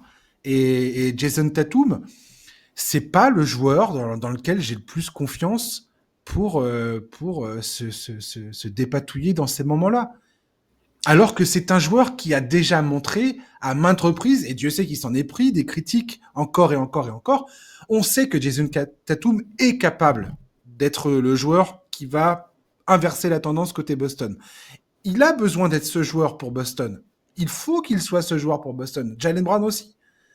Mais là, pour l'instant, pour qui, pourquoi, 2 fois à domicile, ça n'a pas été le cas. Ouais, mais je suis d'accord, mais moi je pense que Mazzulla a aussi une vraie responsabilité. Et en fait, on a l'impression qu'ils se perdent en cours de match. En fait, tu vois, le match 2, il est quand même d'une meilleure qualité que le premier match. On voit plus de pick and roll, les actions sont beaucoup plus construites, on est quand même moins sur de l'isolation, c'est moins du hurrah basket, quoi. Et tout à coup, on arrive à ce 4e quart-temps, et là c'est une catastrophe. C'est ça. Non mais 20% de réussite au tir global, 8 minutes sans marquer le moindre panier, ça rate des tirs grands ouverts, et il y a des situations qui rendent fou en fait. Quand tu viens de passer 5 minutes à rater tous tes tirs, dont des tirs grands ouverts, et que tu vois qu'il y a alors Ford qui est tout seul dans la raquette, isolé, que tu peux le servir pour 2 points faciles, serre-le par pitié, arrête de prendre ton putain de shoot dans le corner là. Et c'est dingue, en fait. Et tu sens tellement le momentum s'inverser, tu sens tellement la dynamique s'inverser. C'est dingue. Et vraiment, en fait, ouais, je comprends pas. En fait, je comprends pas. J'ai l'impression que Matsula, c'est ce que je te disais en off, j'ai l'impression que Matsula, il est en train de tomber dans tous les pièges qu'il avait réussi à éviter la saison dernière. Et Ouais. je comprends pas pourquoi. Et effectivement, Tatum doit faire beaucoup mieux, mais c'est pas le seul qui doit faire mieux. Et je pense que Matsula aussi doit se réveiller. Et je pense qu'il faut qu'il y ait une prise de conscience collective. Cette équipe, ça fait trop longtemps qu'elle a pas été dos au mur. Et en plus, tu te rappelles l'année dernière, quand on préparait les playoffs 2024, moi je te disais, je me demande comment cette équipe de Boston, elle réagirait si elle était dos au mur, parce que je trouve qu'il n'y a pas dans cette équipe cette personnalité qui peut permettre le sursaut. Et en final, ils n'avaient jamais été dans cette situation l'année dernière, et cette année, ils sont dans cette situation, et j'ai vraiment très très hâte de voir qui est le mec qui va un peu endosser ce costume-là, tu vois, le costume de Mhm. gardien du temple. C'est pas forcément le meilleur joueur sur le parquet. Un mec comme Marcus Smart le faisait à l'époque où il était là. Un mec comme Draymond Green est capable de le faire pour les Warriors. C'est un peu cette personnalité-là qui va taper du poing sur la table et qui va dire bon les gars, on va arrêter de se laisser marcher dessus par cette équipe, c'est n'importe quoi. J'ai hâte de voir ça. En tout cas, ce qui est sûr, c'est que ça montre aussi la résilience incroyable de ces Knicks qui sont vraiment une Ils équipe sont de là. teigne. Ah ouais, c'est une équipe de teigne. Les mecs se Ils sont battent là. toujours jusqu'au bout. C'est trop bien. C'est vraiment trop bien. Et c'est trop bien parce qu'en plus, toute la saison, on a noté les difficultés de cette équipe face aux tout meilleurs, toutes les meilleures équipes de la ligue. Et là, on voit enfin ce qu'on attendait de cette équipe. Enfin, en tout cas, ce que moi j'attendais. Pour moi, la clé pour ces Knicks-là, c'est le trio Hart, Anunoby, Bridges. On sait que Brunson répondra toujours présent. On sait aussi ce que peut apporter Towns, dont le profil permettra toujours d'écarter le jeu. Mais ces trois mecs-là, par leur défense, leur énergie, leur capacité à mettre des tirs, pour moi, c'est eux qui détiennent la clé pour les Knicks. Et franchement, je les trouve incroyables. Michael Bridges est assez représentatif de ce qui se passe parce que on va dire que c'est quasiment l'inverse de ce qui se passe à Boston. Lui, dans le Game 2, il marque 0 points sur les 3 Ouais, premiers cartons et il en marque 14 dans le quatrième. ouais. C'est, Oui, c'est, c'est, mais même c'est à mourir. le match 1, il est à l'envers pendant une bonne partie du match et il est extrêmement décisif en prolongation des deux côtés du parquet. Ouais. Et ce qui me fait plaisir, je me suis totalement trompé, donc forcément, dans mon pronostic concernant cette série, mais je suis content parce que, d'une, ça veut dire que Détroit est finalement euh, était un adversaire tout à fait à la hauteur. Et je suis content parce que je me dis que Détroit, l'an prochain, ça va vraiment être une équipe très très fun et qui a un vrai bel avenir devant elle. Donc ça me fait personnellement plaisir. Et secondo, ce que j'avais dit la semaine dernière dans le podcast, c'est que si Michael Bridges et OG Anunoby reprennent un petit peu des couleurs et répondent présents dans la série face à Boston, il y a une chance que cette série soit beaucoup plus disputée que je ne pronostiquais. Grosso modo, c'est un peu ce qui est en train de se passer. Là, maintenant, la question que je me pose dans ce duel, c'est est-ce que côté Boston, on n'est pas un peu sur la vibe qu'il y avait en 2023 dans la finale de conf face à Miami, où Miami remporte les 2 premiers matchs. On se dit, attends, mais c'est pas possible. Boston va réagir, Boston va répondre présent, Boston va faire le job. Ils vont retrouver leur niveau et puis ça va bien se passer. Et ça s'est jamais bien passé. Enfin, ils ont perdu le 3e match, ils ont gagné 3 matchs consécutifs et ils ont perdu le 7e match. Ouais. Vraiment le scénario atroce, quoi. Euh, la torture pour les fans de Boston. Et là, je Ouais. me demande Ah, il si nous on n'est claque en plus ce pas. match. Ah, mais là, en fait, c'est un vrai test auquel est confronté Boston. Parce que depuis, Boston est devenu champion. Donc, il y a un principe dans la NBA, il faut toujours respecter une équipe qui a remporté le titre. Toujours. Donc on verra. On va voir ce qui va se passer dans ce duel face à New York. On va voir comment ils vont répondre. Là, clairement, hein, la balle, elle est dans le camp de Jason Tatum et Jalen Brown et de Matsula. C'est à eux de trouver les solutions, c'est à eux de répondre présent, c'est à eux d'inverser la tendance et de proposer un basket beaucoup plus intelligent que ce que l'on voit pour l'instant.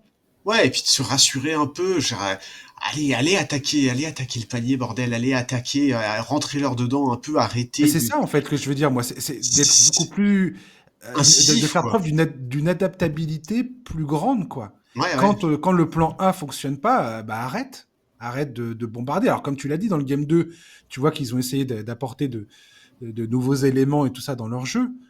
Mais et comme tu l'as dit aussi, la plupart de leurs tirs à 3 points étaient ouverts, voire grand ouverts, selon NBA.com. Si tu regardes les datas là, tu vois que quelque part, ils génèrent des très bons shoots. C'est juste ils arrivent pas à les planter. Donc, et là, tout d'un coup, la pression, bah, elle est de leur côté. Tout d'un coup, les tirs vont être moins faciles à prendre. Donc, j'ai hâte de voir quelle va être la réponse globale de cette équipe qui, je tiens à le rappeler, je cherche pas à trouver des excuses, mais Jason Tatum est blessé au poignet, Jalen Brown, on le sait depuis le début des playoffs, a un genou qui va pas bien, Drew Holiday, c'est ses adducteurs, Sam Hauser, qui ne joue pas, a un problème à la cheville droite, il me semble. Porzingis a une espèce de maladie étrange qui l'empêche d'être à 100% en pleine capacité. Bon, est-ce que ça suffit à justifier le fait qu'aujourd'hui, Boston, si tu regardes leur efficacité offensive sur la série, c'est l'avant-dernière des 16 équipes de ces playoffs. Non, non, non, Si tu c'est prends pas... le... Non, et puis Je même, veux je dire, veux dire, c'est une catastrophe, quoi. non, et puis même, il faut... Allez, dire, si Tatum vraiment a mal au poignet, que ça impacte son tir, serre tes coéquipiers. Encore une fois, Hmm. je reviens là-dessus, mais vraiment, je te dis, moi, il y avait des possessions dans ce match 2 là, dans le quatrième carton, où putain, je voyais alors Ford qui était tout seul dans la raquette et Tatum qui ratait ses shoots là, mais ça m'énerve. En fait, ça m'énerve, et en fait, ça m'énerve pas parce que ça m'énerve pas parce que j'aime pas Boston ou parce que j'aime pas Tatum. C'est pas du tout ça le sujet. En fait, ça m'énerve parce que ils le vivent le match en fait. Ils voient bien ce qui est en train de se passer. Ça fait 2 fois que tu es en train de te faire remonter 20 points d'écart Ouais. et que tu loupes, en fait, que tu donnes des occasions à ton adversaire en faisant les mêmes erreurs. Et ça c'est insupportable en fait. Ce qui est insupportable, c'est ça, c'est de continuer à faire les mêmes erreurs. Et ça, c'est un vrai problème. Et Tatum, il faut absolument qu'il montre, qu'il se réveille et qu'il montre autre chose, parce que là, il nous fait un début de série, blessé ou pas blessé, il nous fait un début de série qui est indigne de son statut. Tatum, Hmm. depuis le début de sa Complètement. carrière, il se réclame de l'héritage de Kobe Bryant, etc., etc. Tu peux pas faire ça. Tu ne peux pas faire ça, Jason Tatum. Si tu veux être considéré comme un des 5 meilleurs joueurs de la ligue, ce qui est très clairement un de ses objectifs, c'est pas possible de voir ça. Et vraiment, si ton poignet est trop douloureux et a un impact sur ton tir, eh ben, varie ton jeu, serre tes coéquipiers. Complètement. Et je suis désolé, l'exécution en fin de match, elle est naze. Ouais, ouais, elle est dégueulasse. Ouais. C'est naze. Enfin, je veux dire, même, enfin, je veux dire, je veux bien croire que Mazzula, on peut lui reprocher le fait que, ah oui, machin, il met pas les plans en match, mais il y a un moment où il est pas sur le terrain avec le ballon dans les mains, quoi. Et, Ah non, il mais faut les torts sont réfléchir. partagés, ouais, bien sûr. Et je veux dire, faut réfléchir à ce que tu fais, qu'est-ce que tu veux obtenir comme tir, et comment et c'est ça qui me dérange, en fait, en ce moment, là, dans ce duel face aux Knicks, côté Celtics, c'est que ni Brown, ni Tatum ne semblent avoir une idée de comment générer des points en attaque au moment où il faut le faire, quoi.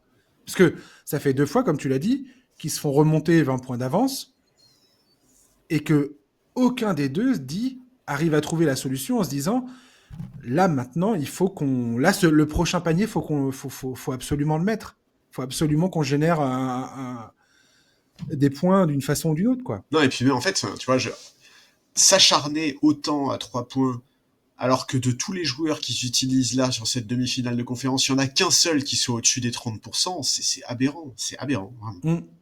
Est-ce que tu l'avais vu venir, Charlie, le fait que Mitchell Robinson soit l'ultime facteur X de cette série pour les Knicks?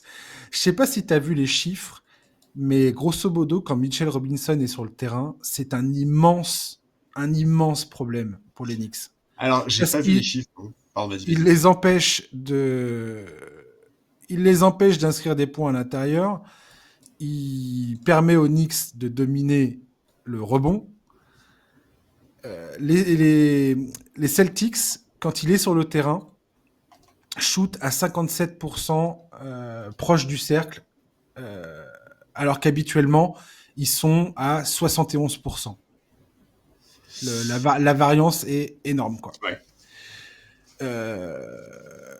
Les Knicks ont inscrit 32 points de plus que Boston dans les 43 minutes que Mitchell Robinson a passé sur le terrain. Écoute, j'avais pas vu ces chiffres, mais par contre, ce que j'avais noté effectivement, c'est que Thibodeau, en fait, pour le coup, on a parlé de Boston et on a dit que Mazzulla faisait, à mon sens, des erreurs. Je trouve que Thibodeau récite extrêmement bien sa partition. On lui a parfois reproché ces dernières années ses choix en play-off, mais je trouve que son utilisation justement de Mitchell Robinson est excellente. Je trouve que ses rotations sont pertinentes. Alors évidemment, il a ouvert son banc dans cette série. Il a ouvert son banc, contrairement à Détroit, où je trouvais qu'il était vraiment obtus sur sa rotation. Là, il a fait rentrer des joueurs. Je trouve qu'il arrive. En fait, il arrive à jouer exactement le jeu qui est propre à son identité. franchement, il a fait rentrer 2 joueurs. Hein. Il a fait rentrer Ouais, Mike mais Bride et Robinson. Non, mais c'est déjà énorme. Enfin, en fait, ça marche, tu vois, donc on va pas critiquer. Hein. Ça marche très bien, effectivement. Je trouve il fait du très très bon boulot pour le moment et je voulais le dire parce que je suis pas le plus grand défenseur de Thibodeau, notamment en playoff. Donc ouais, non, bravo Tom Thibodeau, c'est du très bon boulot. ouais, carrément. Ouais. Et, et là, Mitchell Robinson, c'est assez drôle de voir que il pose des problèmes au point que Mazzulla fait des fautes intentionnelles sur lui pour essayer de le virer du terrain, quoi. Ouais, C'est assez fou. Pareil, dans les tirs de champ, autre stat marrante, dans les tirs de champ, quand Mitchell Robinson est sur le terrain, Boston est à moins de 39% de réussite au tir. Quand il est pas là, ils sont à quasiment 53% de réussite. Donc l'impact de la présence de Mitchell Robinson, alors qui est pas au mieux de sa forme, hein, Mitchell Robinson, il est toujours une cheville là, qui est pas celle où il a été opéré, qui n'est pas au top du top. Donc à mon avis, il n'est pas question que demain Mitchell Robinson intègre le 5 et joue de longues minutes. Mais tant que Thibodeau arrive à l'utiliser comme ça à bon escient, à des moments choisis dans les duels pour permettre à New York de refaire son retard, de faire déjouer les Celtics, je pense que c'est un truc qu'il faut observer dans la suite de cette série, voir si, et ça Mazzulla l'a promis, il a promis, il dit je dois trouver le moyen de faire en sorte que Mitchell Robinson ne pèse pas à ce point dans le résultat de cette confrontation. Et franchement, j'ai hâte de voir ce qu'il va trouver, quoi. c'est clair. Je suis bien d'accord. Ouais. On va terminer le podcast avec le duel entre Indiana et Cleveland. Cleveland qui, cette année, avant cette année, il y a eu 7 équipes dans l'histoire qui avaient entamé leur saison sur une série d'au moins 12 victoires consécutives. Cleveland a fait ça cette année. C'est 7 équipes avant que Cleveland le fasse. 5 d'entre elles avaient atteint les finales NBA.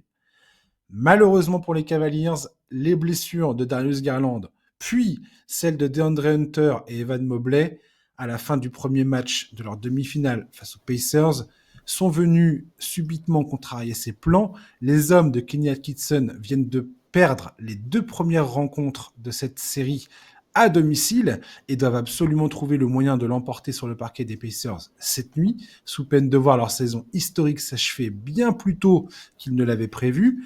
En face, à l'instar des Knicks, les Pacers ne lâchent rien, jamais, et s'arrangent pour revenir au contact et défier tous les pronostics derrière un jeu collectif exemplaire et un Tyrese Haliburton décisif dans le money time. Les Pacers jouent un rythme soutenu, connaissent leurs forces et leurs faiblesses, ne tremblent pas si l'occasion leur est donnée de briller en fin de rencontre. Cleveland peut estimer qu'il devrait être devant dans cette série, s'ils ne s'étaient pas écroulés à 2 reprises en fin de match et s'ils avaient pu compter sur un effectif au complet. Mais ce n'est pas le cas. Indiana affiche un bilan en play-off de 6 victoires et de 1 défaite, dont 3 victoires à l'extérieur. Leurs 5 majeurs et ultra dominant dans toutes les catégories statistiques. Cette nuit, Cleveland espère voir Darius Garland, Hunter et Mobley revenir sur le terrain. Ils sont désormais dos au mur. Charles, es-tu surpris par le niveau global de ces Pacers dans leur duel face à Cleveland? Par le niveau des Pacers, pas vraiment. En fait, moi, je suis un peu partagé sur cette série parce que, d'un côté, évidemment, je trouve que ce qui arrive aux Cavs est triste. Tu l'as dit, les absences, là, le match 2, c'était carrément l'hécatombe. Mais d'un autre côté, moi, j'adore ces Pacers et je trouve qu'ils jouent tellement bien les coups et qu'ils ont un collectif tellement intéressant que je suis assez content de les voir dans cette position-là. En fait, je sais pas très bien quoi dire. Les Pacers, ils sont sur une run de playoff c'est presque miraculeux. Je sais pas si t'as vu la stat qui a été sortie par je sais plus quel média, mais depuis 1997, quand une équipe est menée de 7 points avec moins d'une minute à jouer, le bilan, c'est 3 victoires pour 1640, je crois, défaites. Ouais, c'est ça, 1140 défaites. Ouais, je l'ai, ouais, la stat. Voilà, et ces 3 victoires, c'est le C'est Thunder en ESPN 2014. Research qui a sorti la stat. Voilà, c'est ça. Et sinon, donc il y a eu le Thunder en 2014 face aux Clippers, et sinon c'est les Pacers qui l'ont fait 2 fois sur cette run de playoff. Ouais, donc, en fait, sur les 3 victoires, il y a 2 qui sont des Pacers dans cette campagne de playoff. En fait, C'est complètement lunaire. Sur un seul run de playoff, ils ont réalisé 2 fois un truc qui n'avait été fait qu'une seule fois depuis quasiment 30 ans. Enfin, c'est de la folie furieuse. C'est de la folie pure, ouais. C'est de la folie pure. Clair. Et écoute, moi, je suis assez content parce que cette équipe d'Indiana, j'adore. Enfin, vraiment, on aime Bart, Nesmith, Mathurin, McConnell. J'adore la mentalité de ces joueurs. J'aime vraiment ce que Carlisle a construit avec cet effectif. Alors, c'est de bon ton depuis quelques mois de taper sur Haliburton en faisant de lui un type arrogant, surcoté. Moi, ce que je vois... Quelle réponse d'Haliburton! Ah ouais! Quelle réponse d'Haliburton! C'est magnifique. Et en plus, il se bat des 2 côtés du parquet. Il est ciblé en défense, mais il se cache pas. Il a beaucoup progressé en la matière. Offensivement, c'est le meilleur passeur de ces playoffs de loin, avec 10,7 passes, je crois, en perdant moins de 2 ballons. Il est hyper clutch. Il a mis 2 game winners depuis le début des playoffs. Il est passé par des moments qui étaient difficiles cette saison, c'est clair. Il a notamment eu un début de saison très compliqué. Visiblement, il en a parlé, ça dit. Ouais. Il a dit que l'expérience des JO a été vraiment difficile pour lui et que ça avait eu un impact sur son niveau de confiance. Et que ses coéquipiers ne l'avaient jamais lâché sur les 2 premiers mois de la saison où il était dans une traversée du désert ultime. Et voilà. Et pour moi, le vrai Haliburton, c'est celui qu'on voit là depuis le All-Star Break, c'est pas celui du début de saison, donc je suis vraiment super content de voir ça. Maintenant, la question évidemment, c'est de savoir si les Cavs peuvent se relever de cette situation, parce qu'en plus, on va pas se le cacher, la défaite du match 2, elle fait super mal au crâne en fait. Ce match, il était gagné. Ce match était gagné malgré les absences. Donovan Mitchell était sur un match de patron absolu, 7 points d'avance dans la dernière minute. Et voilà, ils ont refait le coup qu'ils avaient fait il y a une semaine, 8-0 en moins de 50 secondes pour aller chercher le match. C'est waouh. En fait, je sais pas comment tu te remets d'un tel scénario, tu vois. Soit tu vois le verre à moitié plein en te disant ouais, mais ce match on aurait dû le gagner les gars, alors qu'il nous manquait 3 de nos joueurs les plus importants. Ça prouve qu'on devrait les tabasser. Soit tu te dis mais moralement c'est terrible en fait, ça t'enfonce et ça te met plus bas que terre. J'ai vraiment hâte de voir comment cette équipe va gérer ça. Là, que ce soit Boston ou Cleveland, la force mentale des joueurs qui composent l'effectif va être mise à rude épreuve. Ouais, très clairement. Et ce qui est assez hallucinant avec Indiana, et ça, Rick Carlisle en a beaucoup parlé en conférence de presse, c'est le fait que Indiana, de par leur profondeur de banc, arrive à maintenir une fraîcheur tout au long de la rencontre, dont ils récoltent les fruits en fin de partie. Et c'est ce qu'il expliquait, c'est que Cleveland leur a essayé de leur mettre un uppercut d'entrée de jeu dans le game 2 et ils ont réussi à l'encaisser pour au final s'imposer. Pourquoi aussi? Parce que Donovan Mitchell, par exemple, si on prend lui qui a été absolument époustouflant et qui a tenté de tout faire pour emmener son équipe à la victoire, était totalement cramé en fin de rencontre. Ouais. Et Eric Carlisle dit, voilà, nous, on avait des joueurs avec des jambes un peu plus fraîches, ce qui permet d'avoir Nesmith, incroyable Nesmith, Aaron Nesmith, mais ce joueur, mais il est absolument incroyable. Ouais, d'ailleurs, il qui a va mis aller. un sale dunk sur la tronche de Mitchell dans Ouais, la dernière voilà. minute. C'est le symbole en plus, tu vois. C'est pour ça que je te dis que le scénario, il est Exactement. terrible. Et quelque part, ça joue en faveur d'Indiana. Alors, je dis pas que, effectivement, le scénario est totalement incroyable et la probabilité que ça se passe, elle était infime de toute façon, mais ça s'est passé et c'est comme ça. Et quelque part, je pense qu'Indiana avait tout à fait intérêt à ce que Donovan Mitchell essaye de prendre tous les tirs, de faire un peu du hero ball. Et il était seul. Hein. Je dis pas que c'était une erreur de sa part, forcément, de faire ça.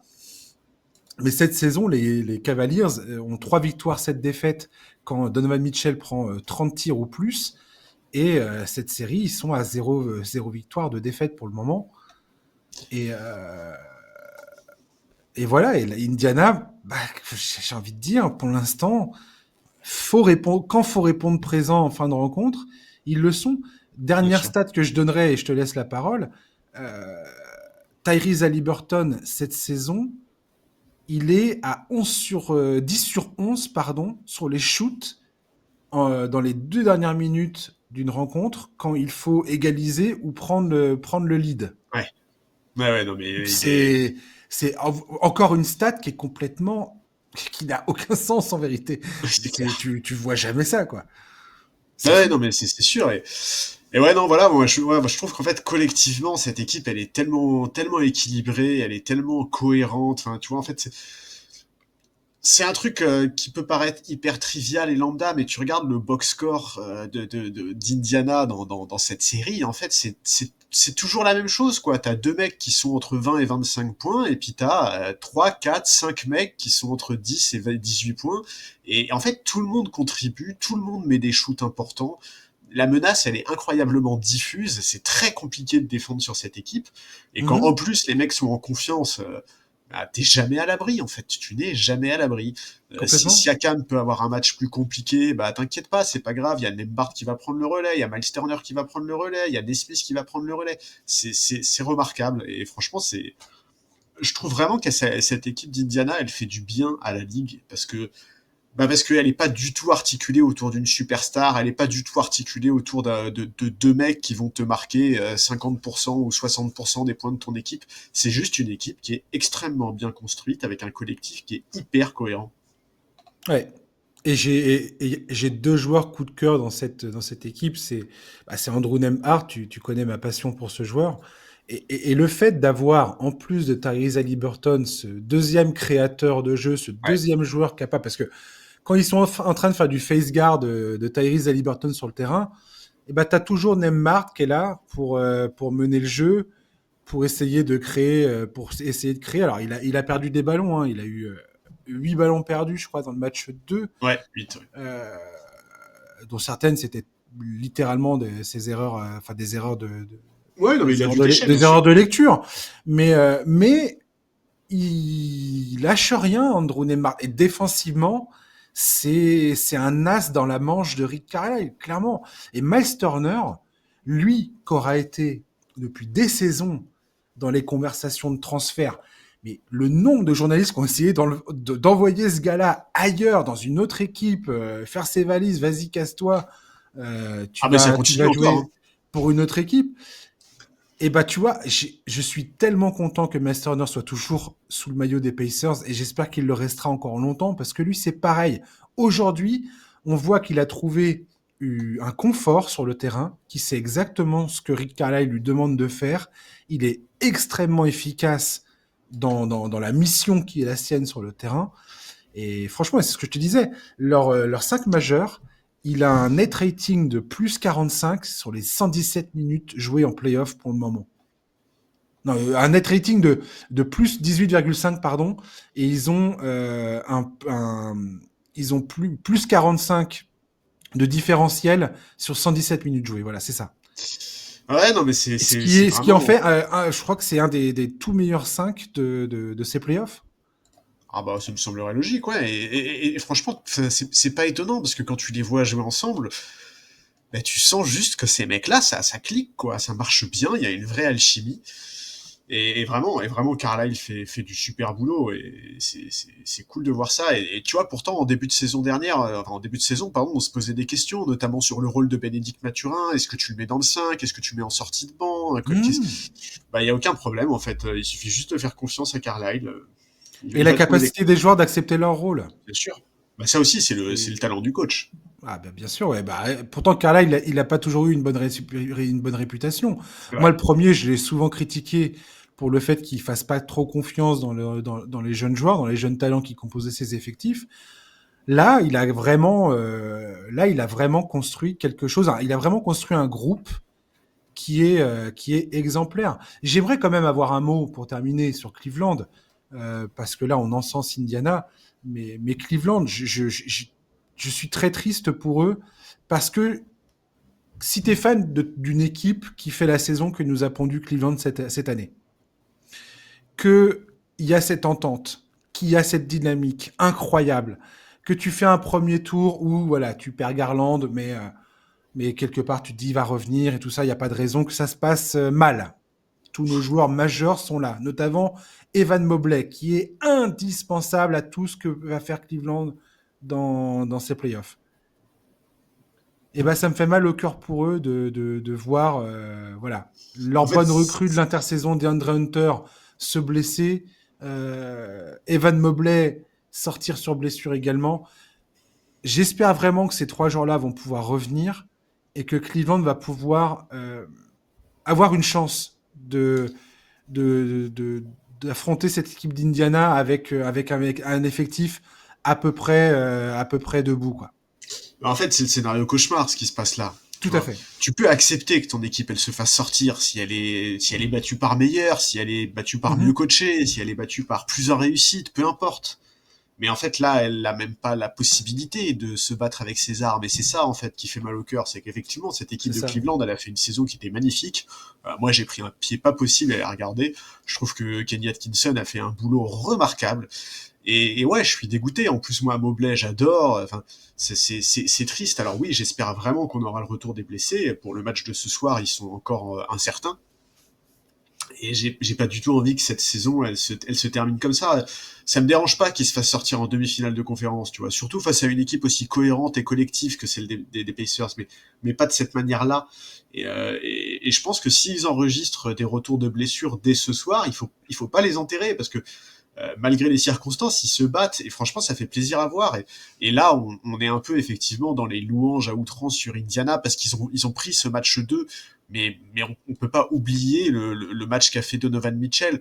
On peut pas oublier que cette équipe, en fait, ce match-là, si tu enlèves la dernière minute, enfin, tu vois, si tu fais pause au chrono à 1 minute de la fin et que tu fais un sondage auprès de 100 personnes, il y en a 99,9 qui te disent bah, c'est victoire des Cavs et c'est normal. Donc on va quand même attendre de voir comment ça va évoluer. Mais ouais, c'est difficile à accepter pour les Cavs, ouais, c'est sûr. C'est un scénario qui fait mal au cœur. Ouais.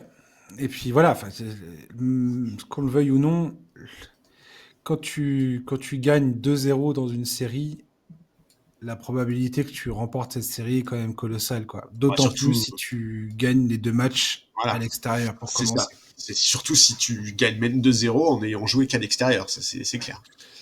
Ouais. Donc, mais j'aimerais vraiment que Cleveland ait l'opportunité de se battre avec leur effectif, quoi, avec les joueurs qui la composent. J'ai trop vécu ça en tant que fan pour euh, pour euh, pour ne pas avoir d'empathie pour les fans des Cavaliers. Et voilà. Ouais, c'est J'espère clair. Ouais, et puis ça en va, plus, ça mérite pas une, ça mérite de se battre, quoi, de continuer à se battre et d'avoir une vraie opportunité mais de se surtout que défendre. cette série, elle peut être incroyable. Enfin, elle est déjà cool. Hein. On va pas, tu vois, les scénarios et tout font qu'elle est déjà cool à suivre la série. Mais avec le retour des blessures, avec une réaction de Cleveland, ça pourrait être vraiment une série de fou. Ouais, complètement. C'est ce que je leur souhaite en tout cas. Pareillement. Merci Charlie. Bah écoute, merci à toi. C'était cool de revenir. Mais ouais, c'était cool de revenir. Finalement, je suis content que tu sois de retour, tu vois. Ah, c'est ça. Alors, c'est bon, j'ai réussi. T'as réussi, ouais. Après 1h30 de conversation, tu t'es totalement racheté à mes yeux. Bon. Charlie, on va aussi préciser aux auditeurs, vite fait, ceux qui sont encore là jusqu'au bout, jusqu'à la fin, jusqu'aux dernières minutes du podcast, on va essayer de vous sortir des numéros si jamais des finales de conférences se profilent à l'horizon et qu'on n'est pas un vendredi. On essaiera avec Charlie de vous proposer un preview pour les finales de conf si jamais ça doit s'accélérer.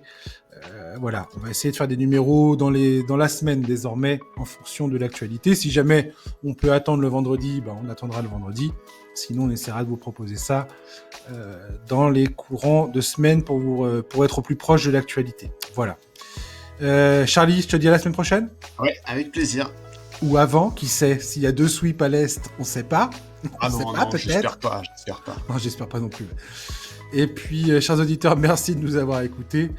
On se retrouve très bientôt pour un nouvel épisode du podcast NBA Corner. D'ici là, passez une bonne soirée, un très bon week-end et à la semaine prochaine. Ciao, bye bye.